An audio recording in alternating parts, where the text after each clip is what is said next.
Houston County's district attorney says they're cracking down on people trafficking the deadly fentanyl drug. The joint task force handling the cases has been making progress since the countywide Narcan initiative began 6 months ago. Fariha Abra joins us in studio after attending the news conference this morning. Thanks, Lori. The DA says he normally doesn't discuss pending investigations, but he wanted to share that his task force has made small victories in a large problem. Together, they've arrested over a dozen people in the past 6 weeks, and they have one warning for others committing the same crime.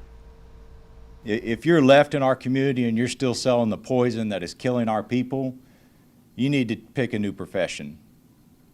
And if you can't do that, you need to pack your bags and get out of our county. District Attorney William Kendall and the Houston County Task Force are fed up with traffickers bringing in drugs to Central Georgia. It's ruining families, communities, and putting our law enforcement at even more risks. The DEA has a slogan they always mention, one pill can kill, which is very true. Along with Crime Stoppers, city police departments, the sheriff's office, and federal agencies, including the U.S. Attorney's Office and Drug Enforcement Administration, Kendall says the task force arrested 38 people over the past 40 days for drug trafficking charges. All of our local agencies were in agreement that we have a problem of a serious nature for which we need to set aside other business and focus our efforts countywide. And since then, we have done just that. We're going to work together. The criminals need to know we're going to work together. Since Houston County's Narcan initiative began in spring, the DA's office says they've administered the drug to 17 people suffering drug overdoses, and 10 of them recovered. They say the drug does not discriminate. We have knocked on too many doors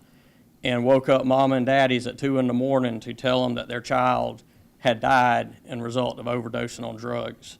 Seeing victims as young as 15 and as old as 70. We respond to our low-income areas, our trailer parks, our apartment complexes, our project areas, and our million-dollar gated communities. Houston County says they've seen 40 people die of an overdose in 2023, the majority of them fentanyl-related. And as a result of the Joint Initiative Task Force, the coroner's office says they've seen a drop in the number of overdoses. And the officials at today's news conference kept repeating, if they can prevent just one death, that makes the whole job worth it. Back to you, Lori.